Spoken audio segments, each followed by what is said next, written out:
Welcome back, where we talk about faith, life, and purpose. Today, I want to discuss how God is the vine and we are the branches. As we stay connected to God, leaves grow on our branches and then produces spiritual fruit and food. So, picture this. In order for a baby to sustain life and grow, there is an umbilical cord connected from the mother to the baby, right? That umbilical cord is the life source for the baby. Why?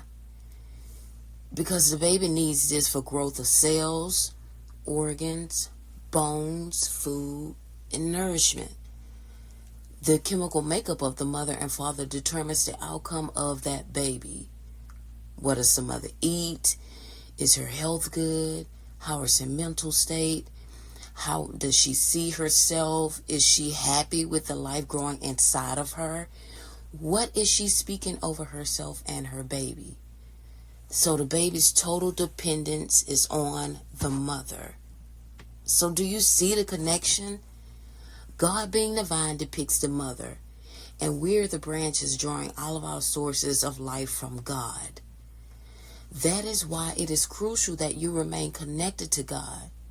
People don't realize that our very existence upon the face of this earth is so much bigger than us. We are seeds that God planted into the earth to produce the abundance of His goodness and His character. So why do you think men are born with millions of sperm and women with millions of eggs? I don't know the exact number. I just know it got to be a lot. It isn't just for our enjoyment and pleasure. No. As He transfers into us, we then reciprocate and transfer into others. The important question is, what are you transferring? Seeds of good or seeds of evil? The undeniable thing that is evident about anything that's planted is that something is going to grow from it. So whose vine are you connected to? The Word of God says in Revelations 22, that there is healing in the leaves for the nations. And this is what I am talking about when I said that our very existence is bigger than us. Jesus didn't come into the earth. He didn't spread the gospel of God. He didn't go through all that He went through, be resurrected, send His Spirit to live and reside within us, to be our keeper and teacher for nothing. No. It was to show us a better way because He's the way, truth, and life. So I'm going to read Revelations 22 and 2. And it says, in the middle of its street, and on either side of the river was the tree of life, which bore 12 fruits, each tree yielding its fruit every month. And the leaves of the tree were for the healing of the nations. So, as you go through life and allow God to clean you up, deliver you, heal you, the leaves on your branches can now help heal and deliver others. As you draw from God, others can draw from you, and so forth. I don't want to be connected to anything or anybody that is not connected to God. For example, if you're around somebody that's always negative, they got bad habits, always making bad decisions and choices in life, that will rub off on you, and before you know it, your life is now turning out the same way, and you never realized that it was all stemming from who you were connected to. So, which tree are you connected to? Are you connected to God, the source that never runs dry and whose harvest is always bountiful? Or are you connected to someone and something that is barren and lifeless? You can just look at your life and determine the answer. And let me just say this, I ain't talking about from a worldly view, because people think that because they may have a lot of money, they might be living these so-called lavish lives, that's their evidence of good fruit. No, I ain't talking about that.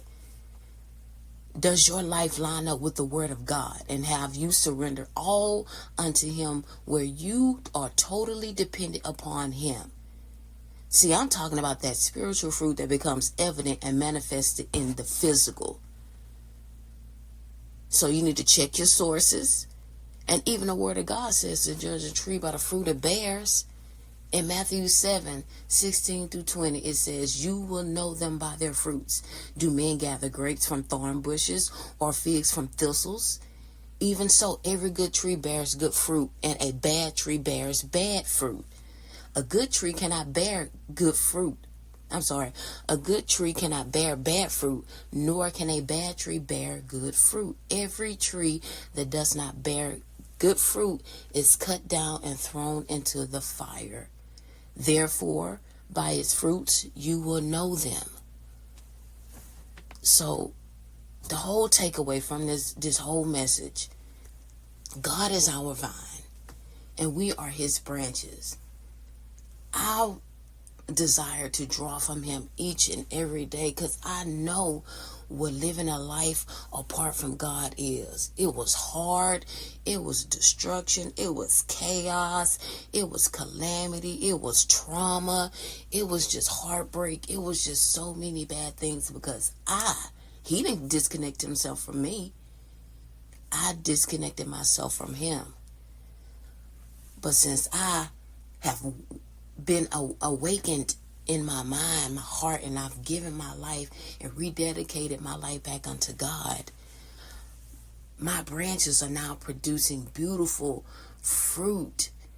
And so now I can use all that happened in my past to help, bless and produce good fruit in somebody else's life. So I love you all. Remember, check your sources, who you connected to. Don't be connected to nobody that ain't producing no good fruit. Because next thing you know, your fruit turning out bad, and now you know why. Stay connected to God. He loves you. I love you. Until I post again, stay blessed.